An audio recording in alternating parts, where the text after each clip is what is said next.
So, welcome. I'm so excited that you guys are here, and I'm sure there's going to be a few more who are going to show up. I hope they do, because this is going to be a really great episode. Um, the goal that we have while we're doing the events is really to talk about topics that come up for all of us as entrepreneurs or business owners. And the hope is that together we can find solutions, together we can share experiences, and we can learn from each other. And even though there's four of us, there's Avril, there's Peter, there's Eric, and myself, it really is about you guys. It's about you getting involved in a conversation, bringing us topics that may be a challenge for you, that maybe one of us or all of us can help you with. So let me introduce everybody. So we have Peter, who brings to the table 30 years plus of experience in marketing and in media. And as a business owner himself, he now shares his wisdom and his experience to make sure that everybody in business is very intentional about everything that they do. We have Avril, who probably doesn't need much of an introduction anymore, but let's just say that he's the challenger in the group, and he will challenge everybody's purpose and everybody's mission and vision, and wants to make sure that we all have the right answers and live accordingly. I am Ruth, and I consider myself a self-proclaimed branding geek, and my goal is to change the landscape of branding and how branding is viewed in the space of small businesses. And I do that primarily from the tactical aspects of things. And last but not least, there's Eric Samdahl. He is the star of today's show, and he brings so much experience in all different areas of business. And one of his biggest goals is to make everybody understand how important intuition is in our decision making on every day and in our business, which is exactly what he's going to talk to us about today. And I'm sure this is going to lead into some great discussions. So once we're done with this, we're going to open it up, and we're going to have a discussion about it. So with that, Eric, it's all yours. All right. Thanks, everybody. One of the things, and Ruth and I were talking about this earlier this morning, is really about the thing that I've noticed across my career is I have a tendency to make intuitive or gut decisions. And I was trying to figure out what my why is, and my why is around helping people understand how they can use this to grow and scale their own businesses. One of the biggest things that I've noticed that everybody that I work with, they want to do it faster. But what happens is that we get stuck in the data. Like, we want to look at customer acquisition costs, we want to look at open rates, we want to look at ROAS, we want to look at all of these things. But at the end of the day, we really know the answer, and we don't want to necessarily take that step and say, all right, I'm making this decision, because of the fact that we can look back and say, well, the data told me this. And not that data is bad, don't get me wrong. I think that we need to use data as a tool, just like we need to use our intuition as a tool. But in order to go faster, we need to make decisions quicker. And if we want to make a quicker decision, the easiest way to do that is to really lean into our intuition, because we already know what the answer is, but data and other things help talk ourselves out of that. And so what I'm going to talk about today is I'm going to talk a little bit about intuition. I've created this whole thing. It's called the intuition effect. We're going to go very high level through this. And then what I want to do is I really want to open it up and really talk about intuition. And I'll give you a couple of things here towards the end in order to help you be a little bit more intuitive in business. And so one of the things, so if you got a pen or a piece of paper or whatever, or electronic notebook, I'm going to go through what the intuition effect is. And there's 6 things that the effect stands for. And so the first one is E for elevate. And what that does is we've got to really become more aware that this thing is out there. We can use intuition. Number two is fortify. And what that really means is like, we've got to be able to take that and understand that we can build this. It's like a muscle. We've got to be able to really, to fortify it. We've got to be able to stand behind it. We've got to be able to really like understand how we can make this really work. And then, so the second F is fuel. It's just like, you know, putting fuel in your car. It makes you go. Same thing here. We need to be able to fuel our intuition. And that's just continually using it and understanding where we can use it and how we can use it. Step 4 is embrace. And that's the biggest part. That's the transformational part of this, is once we start embracing it, what that does is we start trusting it. And so we then know that these are the things that we can do because we trust our intuition. We talk ourselves out of this. So I'm going to talk really high level about this here in a second, even more so, but then we'll get into kind of the down and dirty. And then, so the C part of it is connect. You need to make connections, powerful collaborations and alliances in order to really expand on that in your world. And so what I mean by that is, who are you connected with? I'm connected with Ruth, Peter, and Avril in order to do this. And so who are you bringing around your circle that will help you kind of lean into your intuition as well? And step 6 is the triumph. It's the celebration of being able to do this. And we have a tendency not to celebrate what we do and how we do it. And so that's the effect piece of it. Now, I'm going to kind of get into the down and dirty about this a little bit, but now you kind of see the steps in it. So what we're going to do is we're really going to kind of talk about it, and I'm going to sucker Ruth into, and she doesn't even realize I'm going to do this. I'm going to sucker Ruth into having a conversation around this. We're going to try to talk a little bit about what we did this morning. One of the biggest detractors, one of the biggest problems with not using our intuition is we're afraid of you. That's the biggest thing. That's the biggest thing that slows down our decisions. It's easy to live in a safe space because we've gotten there. So, but in order for us to get to the next level, in order for us to get to the next piece, how can we really take that next step out of that fear? Intuition is the way to do that. And it really is a piece of something that we carry with us all the time. We don't carry spreadsheets with us. It's ingrained in our body. A lot of people think it's woo-woo. It's really not. If it was woo-woo, we wouldn't carry it with us. So think about that.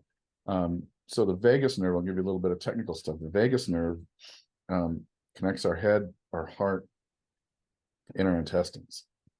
And one of the things that we also talk about a little bit is we talk about instinct. Instinct is a little different than intuition. And what happens is that biologically in your body, if you go into fight or flight mode, essentially your digestive system turns off.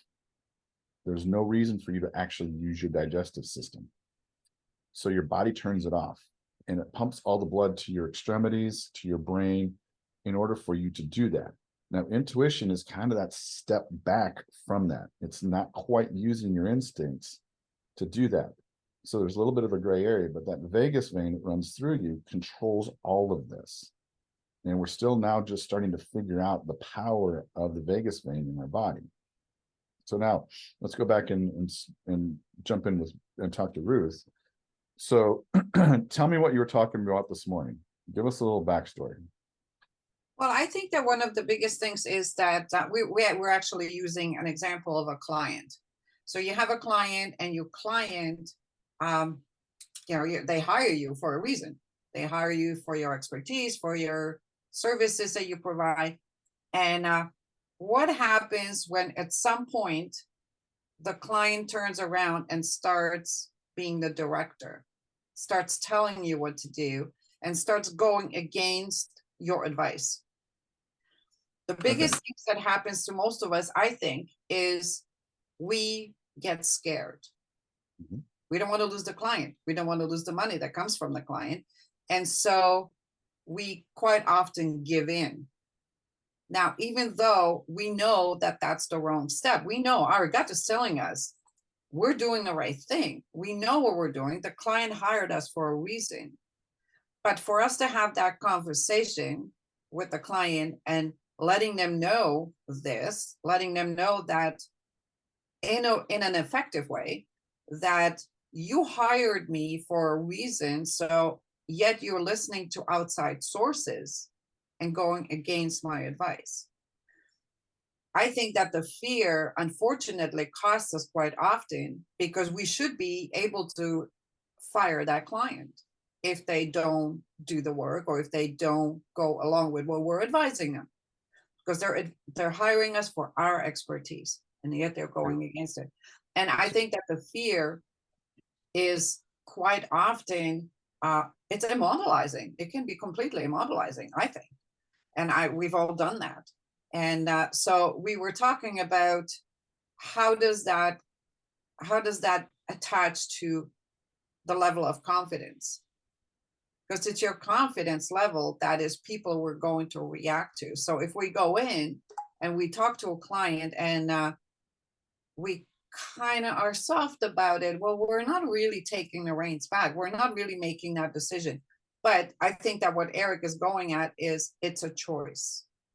We've Right. made a choice. Yeah, and so let's stop right there in this story. So let's back up a minute and we'll talk.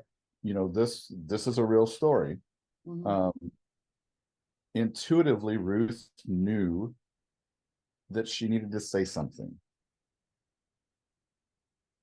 So Yeah. why didn't she jump in and do that? It's very much like we were just talking about. A lot of it's fear-based. Yeah. So how do we get ourselves to trust our intuition more, to be able to say something? Because when I was talking to Ruth about this, I'm like, look, you don't know what they're going to say because you didn't say anything. Mhm. But we play this record in our heads. It's like, oh, well, we all go to the bad stuff. And where a lot of this is fueled from is if you're watching current events and if you're taking looking at the newspaper, et cetera, bad news sells stuff. So how do we get ourselves away from that? Well, we take it out of our lives, or limit it very much. I challenge you, take a week and don't watch the news and see what happens in your world. My guess is your brain is going to change to more empathetic and more curiousness around what's going on. I've done this. I very rarely watch the news anymore. Yeah, same. Because of the fact that it's negative stuff sells. So I have It's, another you point want to to see this, that Eric, twinge. though. Uh-huh. So if I didn't say anything to the client, Mm-hmm. could some of it also be attached to the stigma that we all as business owners are told client is always right? So Absolutely. we don't want to challenge that. Why? Is it because we're afraid that we're going to lose, or is it why? Why would we do that? Well, number one, there's afraid we're going to lose, but it's also, if you look at it from this standpoint, intuitively, you got that thing in there that's just banging at you. Like, I know that this is right. We're choosing not to listen to this. But what makes them the expert? Why did they hire you in the first place? As a branding expert, why would they hire you, Ruth, if they're going to go do the same thing? It's our responsibility as consultants, business people, to take care of our customers. Okay. But the customer isn't always right because of the fact that they hired you. So intuitively, we just got to lean into that a little bit more and hey, I know that this is right. Now, there's ways of talking about it and setting it up, but just being able to actually, number one, know that you're right. Number two, take the steps to here, this is what I'm seeing. And I was telling Ruth earlier, I'm like, look, I fired a client because they didn't want to do the stuff that we agreed to do. And I said, quite frankly, there's no reason for us to continue to work together if you're not going to do the things, because we got to build the foundation in order to do this. And, I don't know what you do, Hugo, or you, Wendy, but it's really around being able to intuitively walk into it and say, you know what, I want to do this. And going back to the little bit of the data piece, here's the thing is, like, if you can make it, and this is one of the things I live by, with anybody that has worked for me at all, I said, look, here's the deal. I will allow you the grace of, if you make the best decision you have at the time you have, the best decision you have with the information you have at the time you have to make it, I will stand behind you 100%. Because the reason why we struggle with intuition is that we can look back. So it's not fair to beat ourselves up about the fact, well, that wasn't a great decision. Well, if you made the best decision you had with the information you had at the time you had it, why is it not? But we have a tendency to beat ourselves up and not give ourselves grace around it and say, oh, well, that didn't turn out well. Well, you're right, it didn't. But the thing is that when that happens and something needs to shift, I'm like, all right, so what information do we have now that we didn't have before? What's this? I'm like, okay, what decision would you have made? It's that. I'm like, okay, it makes perfect sense for me. I agree with you. I think, and I try to look at decisions made based on, I had information at that time. The minute I made that decision, 5 minutes later, there may have been information that changed, and I can't avoid that. I can learn from it. Correct. And I think it's a process. I use my intuition a lot, and I did have a client. Now, at the time, I did not rely on that client for my income because I was part of a bigger group. They fired me because we had a disagreement about his strategy. And I used as much data as I could to explain it, why I was firm on my stance of what I was doing. And he, in this case, it was a franchise owner. And so, of course, they have different ideas, and he used his own experience. And he decided I was no longer the person he wanted buying his media for him. Years later, maybe within 5 years, he then came back because his situation changed. He was no longer an independent franchise. He was now part of a shared DMA. And he looked to me for all of his marketing advice, because he then came to understand I really did have his best interest at heart. Another analogy I use is, you go to a doctor because there's something wrong. You want to fix something. The doctor tells you what to do. You choose not to do it, and you're back in the same condition, but it was your choice not to do it. I can only prescribe something to you. If you choose not to do it, then I don't know if I'm the right person to help you. And it's hard because, like Ruth says, the fear of, that's my income, how is that going to affect me? It is probably greater than the desire to really say, you know what, this is my field of expertise. I'm here to help you. And that's where it's coming from. Okay, so let me take that a step farther, because you're talking about something that there's another way to look at that. So that person is taking your energy and it's creating not great energy around it.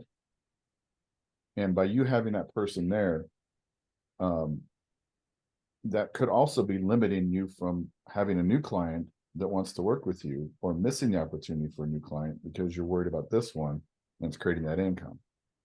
So the thing is that we as humans, we make decisions based off of our experiences. Okay, this is where a lot of the intuition comes from as well. But what if I got rid of this client and there was another one waiting for me? What if there was a bigger client down the road? This is where we've got to really, this is where working in the intuition world, it's like you look at it differently. You start looking at things differently. because you can make these intuitive decisions easier. And so, a lot of it is just, having this conversation right now, you all are thinking about this now. So now you're like, oh, how can I use this? How can this help me to do this? Because everybody wants to, in business, make more money, do more things, create change in the world. Yes, we all want to do that, right? So how do we do that? Number one, we want to do it faster. This is what we've just been taught. In order to use intuition really effectively, you've got to slow down a little bit, because this is where the creative piece comes in. And so I told you I was going to give you some tips about how to use your intuition. So slow the hell down. Your intuition will save you, get you farther down the road, because it knows the path. But in order for you to really use your intuition, this is where the creativity piece comes into play. I'm going to give a shameless plug. I got a book out there that it's journaling and adult coloring. And this is one of the things I use with my clients, because what it does is it slows your brain down. It gets you in a creative space. It's like, who's had a great idea in the shower? I have. I mean, right, we all have. What happens there? We're not thinking about a lot. There's not a lot we can do. We're standing naked in the shower, and it's, we're washing our hair, washing our body. There's not a whole lot we can do. We can't answer phone call. We can't check the emails. We can't do any of that other stuff that we do during the day. So create that space. Go for a walk. Get outside in nature. It's amazing the things that will come to you by doing that. And so I encourage you to do that. And also, I lost my train of thought.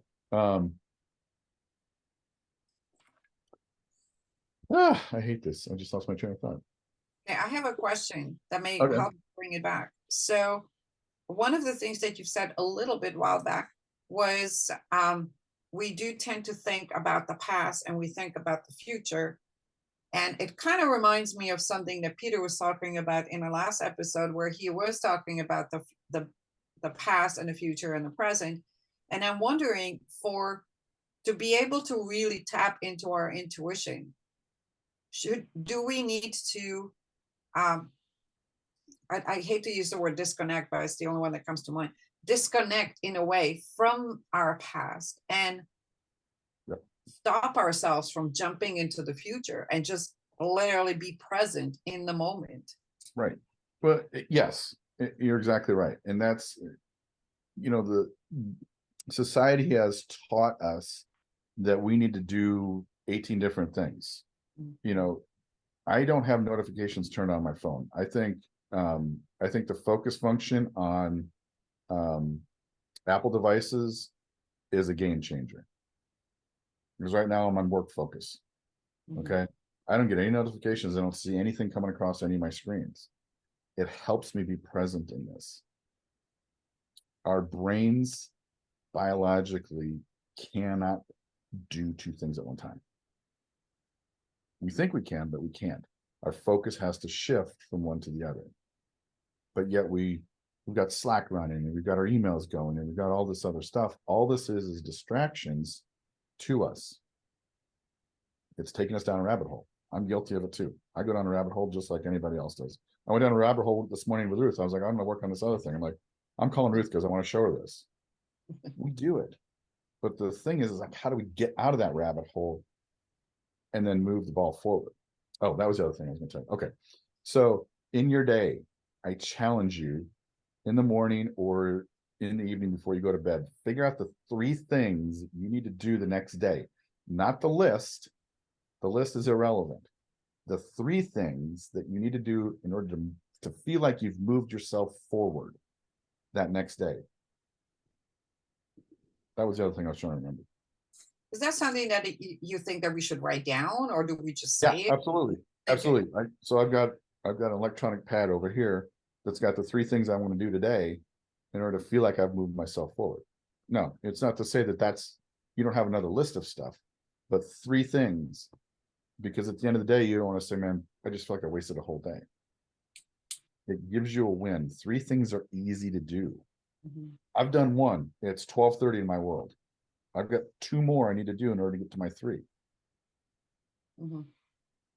It doesn't matter when you get there, but just do that, because what it does is it helps your brain be able to delineate what's important. Now, Because I know that we also talked about something that I thought was really helpful, and that is, how do we keep ourselves accountable for that? How do we keep ourselves staying focused and really tapping it into our intuition? Because we have a tendency to doubt ourselves. The imposter syndrome kicks in, and all kinds of stuff goes sideways, and we kind of tend to stray. So I know we talked about accountability partners. We talked about surrounding ourselves with people who will. Yeah, I know that there was a number of times when I can call I can call Eric and I say, okay, talk me through this. Because I know that he won't lie to me. He's not gonna pretend, and he's gonna give me shit if I do something that I'm not supposed to be doing. So those are people that we want to surround ourselves with. And I think that's very strong when it comes to using our intuition. absolutely. And this, I'm sorry, I don't see the connection between accountability and intuition. I think intuition is, I'm a big believer in it. And I think it comes down to trust, us trusting our intuition. And you're right, we're broken from that early in our life, and we have to get back to it. But I'm not seeing what we're talking about here is accountability. If you got the 3 things up there, you've already decided what they are. So the accountability and intuition, somebody's got to walk me through that, because I don't see the connection. You want to grab that, or do you? so part of it is the accountability piece is really being able to, get these 3 things done. And what's Right. going to happen there is it's easier to move through those as you're using your intuition. So if you're not doing anything intuitively, you're not moving the ball forward. Right. You have to make decisions during the day. And so the accountability piece of being able to actually make that decision is so strong. And where you're making that decision, how much is intuition playing into that decision in order to do that? So there's accountability of making the decision that you have to really jump into. And once you make that decision, then off to the next thing. Is accountability, I guess, to answer Avril's question, and this is how I'm thinking of it, and I'm trying to answer your question myself, Avril, as I'm thinking about it too. But it's do you have the confidence and the courage to actually follow through on your intuition? And sometimes as you're going through the day, through those 3 things, that wavers. Right? Okay, and so the accountability function helps you with those 3 things at the end of the day, basically. Yep. That's Because exactly, that was you got to do those 3 things in the world. It could be end up 10. I mean, you could end up doing 10 things. When you start getting really good at it, you start getting more things accomplished, and you start feeling like, oh man. But the intuition is kind of the rocket fuel to your decisions. It's like, yeah, I can lean into that. The data is, but instead of slowing ourselves down, going down a rabbit hole of finding something else, it's like, oh, well, I don't know about this and I don't know about that, but the accountability piece makes you make that decision. I need to be accountable to myself or to whoever else to actually make that decision, because you decided there's 3 things you need to do that day in order to feel like you've moved yourself forward, moved your business forward, moved your life forward, whatever the heck it is. Be accountable to yourself to do those things. Does that make sense? It does. If I'm hearing it correctly, the way my mind is going is, and you talk about slowing down, I think for me, listening to that says, you know what? It's okay if I have this list of 10, getting back to Peter's presentation last time about goals, well, maybe my goals are too many. Maybe I need to just focus and say, it's okay. If I can get those 3 things done, that's huge. So let me pull this into what Peter's conversation was last time.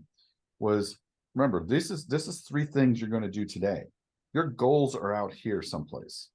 Your goals are sitting out here. This is the building blocks in order to get you there. Okay. Okay. So in order to get you to your goal, let's just say it's a month from now. Let's just say you want to get $1 million in the next month. Okay. You got to build back into this thing. So what are your 3 things today that are helping you achieve that goal? You can have as many goals as you want to, but are they, are they SMART goals? Can you actually get there? How far out is this? Because they all build back on each other.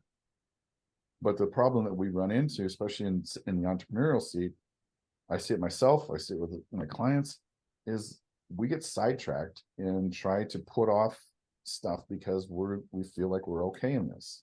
So how do we push ourselves a little bit farther and get out of that? 3 things. That's all you got to do today is 3 things. William McCraney, have you ever seen the commencement speech that he gave at University of Texas? I think it was back 15 or 20 years. Basically what he's saying, it's the same thing that this is like, if you do 1 thing in a day, make your bed. That means you've accomplished 1 thing in the day. This is the same principle, only multiplied by 3. Okay. I mean, I make my bed every day just because I know what, guess what? I got 1 thing done. But I also have my 3 things that I've gone through either in the evening before I go to bed or the next day to be able to, like, what are the 3 things I have to get done in order to feel like I've accomplished something during the day. And then I also, I was gonna say, I hope that's not one of the things that you have to do is no, make your bed. that's not, that's Okay. not, that's just a given. But, and then also I park time during the day. It's like, when I get done with this, I'm going to go out for a walk. And Thursdays and Fridays, Thursday afternoon is basically for me, and Friday all day is for me to do the things that I want to do. I stack all the client stuff on the front end of the week and block that time where I can go take a hike tomorrow afternoon. But we think that we've got to, and our society has taught us to do these things.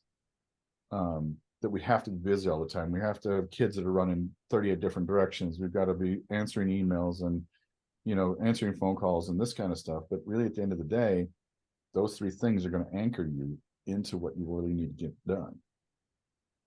And also give you the ability to actually have time where your brain can rest. That's why sleep is so important.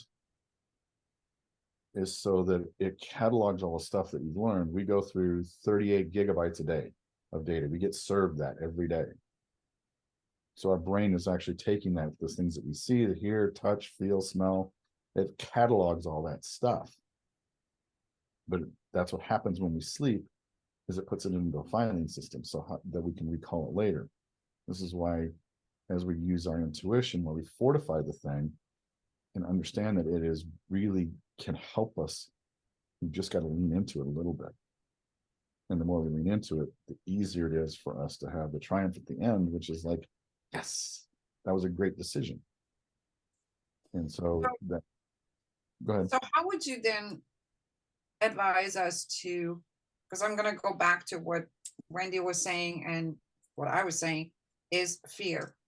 Fear is such a big driving force for so many things in our everyday lives, in our business decisions, in everything. How do we make that go away when we want to follow our intuition? How do you jump from the fear and say go away and actually follow the intuition? Because that is not an easy step to take. It's listening to your gut and saying, yes, I trust your gut. I trust you. I'm going to go and do this, and putting that fear aside. So there's a couple of different ways that you can handle this. When I get to that place, I get to a point where I say, okay, what if I do nothing here? What if I do this? And what if I do the opposite of that? Because doing nothing is a choice. Mhm. It absolutely is an easy choice. But if I want to move this forward, what do I need to do? What's the first step? And fear, it's easy just to sit around and do nothing. We've got friends. I've got a friend super smart entrepreneur, but he's got no drive, no desire. And this is where kind of understanding where your why was. I was talking to a group of startups last night, kind of about this, and they were pitching. I'm like, I talked to one of them, like, what's your why? And he goes into the fact of about, talking about the business that I'm like, no, what's your personal why? What do you want to do with your life? Why do you think you're on this planet? Everybody that sits in an entrepreneur seat wants to change the world in one way, shape, or form. It might be this big or it might be this big. Look at Elon Musk. Who would have ever thought electric cars would have been the thing like it is now? Who would have ever thought that shooting rockets into space would be so easy and so frequent? He's attached to his why. If you go back and look at Elon Musk, his whole thing when he was a kid, rocket ships and electric cars, those were his two things, and he's done it. I mean, he owned PayPal and sold it. That's how he made all this stuff happen. But he's still attached to his why. And so that helps. So how much intuition do you think went into that? Do you think he really followed his intuition? Absolutely did. 100% he did. He intuitively knew his intuition overpowered the data. Well, here's the thing, is like, once again, everybody knows you can make data say whatever you want to at the end of the day. You can manipulate data to tell a story. And this is where we've got to be really careful about data. Who's manipulated it? How is it manipulated? What's the story you're trying to tell? Because I can tell any kind of story you want. You want me to tell you your sales is going up? Sure, I can find metrics that'll do that. So we've got to really be careful about the data that we look at in order to, and I'm trying to think of a good example. I see this as you're thinking about that, Eric. I just see this as a version of the left side, the right side of the brain. The data is on the left side of the brain, the intuition and emotions on the right side. Absolutely. And it doesn't overpower, it just confirms. At least that's how I work at having it. If I have the emotion, the intuition, I want the data to confirm it. And I guess that's, a slight lack of trust. Just go ahead with the intuition. But then, it doesn't mean your intuition is 100% accurate all the time. Sometimes it isn't, There's more times, I mean, it's probably 95% spot on. I agree. I said it's not that it's 100%. Yeah. There's sometimes that it isn't. And I've certainly made decisions, but I look back and thinking that wasn't necessarily intuitive. I talked myself into it, rather than it being an intuitive decision. But that's how I'm looking at this. That they do, the data confirms my reason for making that. Yeah, exactly. And this is the thing, is that what I'm seeing a lot of, and we all have been around the sun a number of times. We're not 20 anymore. I don't know what you're talking about. I'm 29, so I'm still within the 20s. Forever. Okay. All right. So yes. And what, a lot of things that happen there is intuitively, I bet if you look back on that, you didn't really talk yourself into it. I'm going to push back on that a little bit. Intuitively, you probably had an inkling about this. And I'm not saying, when I started this whole thing was, yes, we need data. There's no question we need data. But how do we balance it? And one of the things that I'm seeing so much of is I want to encourage people to use their intuition more and to stop trying to live in the data. Because remember, the data is past. We're trying to move business into the future. I can see this coming up, and then here's where talk yourself into it with shiny objects in, right? It's there all the time, and you think, oh, I do want to do it, I do it, but we talk ourselves into it, and perhaps our intuition is saying, no, but there's something in us that say, no, I think this is where I want to go, And so bottom line is it's really not our intuition. It's probably a desire that we have or something, or a want. Right. Might put it into the need category, and then we talk ourselves into it. Yeah. Well, but Avril, I'm going to challenge you a little bit to say, I think that some of it is and to Eric's point that none of us are brand new at any of this, our experience has taught us to understand the data in a certain way, and consistently over time that data tells us a message, and we use our intuition to say, you know what, I'm listening to the message, but my intuition is telling me that this is okay to go for the shiny object because of this data set that I've heard over here over time, looked at trends. That's where my intuition is going to go, and I'm going to say, you know what, my gut feels good about this. So it's a split-second decision, I think. When you say talk us into it or out of it, I think some of it is instinctively, and here instinct kind of comes into it, that I've seen the numbers so many times and they've been consistent. This is how I'm going to inform my decision based on that. Mhm. Well, doesn't that actually go a lot into developing a brand? When you're building a brand and you're actually growing your tribe of your loyal advocates, that's kind of what that is. Those decisions are primarily made on your right side of the brain. They're emotional decisions because they're connecting to messages, to outcomes. You look at Nike, for example, right? Well, their famous message, just do it. I mean, for anybody who has the inkling to be athletic, if that doesn't rile you up, I don't know what does. So I think it's an emotional connection. So I can be emotionally connected to Nike because of what they stand for, because of their messaging, because of their product. And I could be using their product quality as the data that allows me to make that choice to say I will go with Nike as opposed to going to Adidas or Puma. And how about when you bought your fourth pair of shoes because you're interested? Ooh, I like that pair now.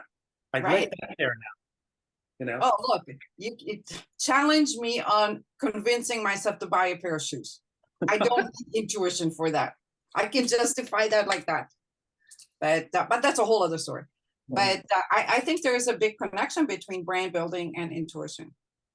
Yeah. There is. I mean, and it is, you're exactly right. I mean, and this is why intuition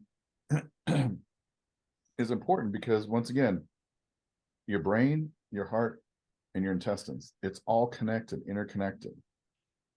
And so, yes, so it does live on the right side of the brain. And yes, you do need to have, stuff on the left side of the brain to help you do that. But we're good at seeing patterns. And this is where a lot of this is. The better we are seeing patterns, the easier it is to really kind of lean into the intuition a little bit more and be able to make great decisions. Hugo, we haven't heard crap from you. I was just going to call on him too. You're like, yeah, I don't believe any of your shit. I'm out. No, I agree, and just like Avril, big believer of intuition. I guess what I was wondering is just what's that balance look like, right? So, because as you said, like entrepreneurs, business owners tend to take fast decisions. So sometimes, I would say intuition is driving a lot, right? So it's how much to allow that intuition to get that speed versus going back to the data and making better informed decisions, right? So I think that's what I was thinking a little bit. It's how to find the right balance, and I'm sure it changes from situation to situation, right? Yeah, so I'll back into this a little bit for you. There was a survey done, I think it was 2020, of I don't know 150 or 200 CEOs, and it wasn't Harvard, it was somebody else. I can't remember the exact company that did it, but they asked a bunch of high-level CEOs about intuition, and what they discovered was that I think it was 62% of them used intuition in making business decisions. So it's out there. In a lot of these companies, there's so much data that they've got, but yet these guys and girls are still using intuition. So how do we emulate some of that in a smaller sense and throw away some of the crap that society throws at us in order to really be able to like lean into that. Because right now, as a small company, it's easy to move the company one way or the other. As it gets bigger, it's more difficult to, steer the ship in the ocean. But when we're small, it's like a speedboat. We can turn right and left really quickly and get great results. So how do we implement our intuition in our businesses in order to make what I say is faster and better decisions? I have a question. Mm-hmm. What do you do in a situation where you're up against someone who doesn't use their intuition and can only speak data? That's the only realm they know. That's what they've always relied on. And that's their do and die. That's why you hire a CFO.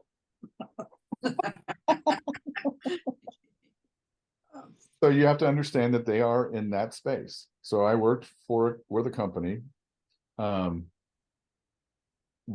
the entrepreneur was very much like that. He said, and I use this term a lot, we're going to live in the data. The data will set us free. But the problem is that he figured out that the data actually didn't know, or hasn't. He's struggling to figure out the data doesn't actually know the answer. And I'll give you a perfect example around this.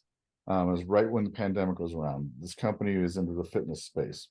Remember, we were all shut down, couldn't go anywhere. So golf and fitness were the two hot markets for people's businesses to expand. If you were in the golf market or if you're in the fitness market, you guys, those industries just blew up because it's easy. And what happens is, and what he did was he sold garage gym equipment, okay? And he said, we're going to live in the data. So where this didn't help him, and I know his COO, I said, is he has, they had, what was it? They already had 50,000 square feet of space that was filled up because of, watching the data. The sales keep going up, going up, going up, going up. I'm like, has he changed his ordering? She's like, nope. Because here's the data. This is the data. We're looking at the sales. Remember, it keeps going up, going up, going up. I said, intuitively, this is going to change. And it starts going like this. He's sitting on another 20,000 square feet of space. And he's going to end up eating it intuitively. And actually, if you look at the data, it's got to change. Intuitively, she's like, nope, it's not. I said, it'll be interesting to see how he does with all this extra inventory because he's going to have to finance it, insure it, everything else. But how do we lean into that? But he was the one that's like, I'm going to live in the data. Well, let the data do its work, because the data, Wendy, that the data isn't going to give the exact answer, because all we're doing is living in the past. We're wondering off of the trend. The trend can change, and the trend will change. Well, and that's where I think too, when you say being able to make decisions quicker, because by that time with the inventory, it's too late to change the ordering because of the lead time. Yeah, exactly. Yeah, I mean, it's a 60 to 90 day turn. So now and that's the problem, is like, you need to anticipate those things, and this is where intuition's like, I'm anticipating this is going to change. We've had such a long run, it's going to have to change. The trend changes. The economy changes. Economies are always like this, but there's things that go like this underneath that line. And so how do we lean into it and like look at it and say, oh, you know what? We've been on a high for a long time. When's this going to change? Oh, well, guess what? It's going to change. The pandemic was great because you could actually like see it. It's like, oh, we don't have to wear our masks all the time. We don't have to do this. We don't have to do that. There's the change. It's seeing that. Like, okay, so what are we going to do differently now? Yeah. Well, I have to jump off because I have another meeting, but thank you very much. This was extremely helpful. I really enjoyed it. So we'll look forward to the next meeting. Yep. That's tonight's requirement. So Bye, Wendy. Bye-bye. Thanks, Wendy. See ya. Thank you. I remember you saying that before, Erica. I don't remember where, but about the three things in one of our other discussions. in the past, and I've been doing that thing. So again, Good. it's a reminder again. So because it isn't, I've got to do these 10 things today. Just know what are the 3 things. And we'll see you, Hugo. See, Hugo. Thanks, brother. And it is the things about you know, they could be anything too. I mean, they could be business, but they could be personal too. You know, and so I like that. Yeah, I'll continue. Because it's, you know, it's something that I found, and it helps me so much. It's like, because then I don't feel like I've got so much pressure on myself to get Sure. all of the things done. I think it was kind of cool when you brought up your client with the fitness equipment, because that is almost to the T what happened to Peloton. Peloton exploded during Absolutely. COVID, and Yep. now they can't get rid of the bikes. They can't give them away. Yep. Exactly. They also made so many stupid decisions too. Well, yeah. They killed the brand.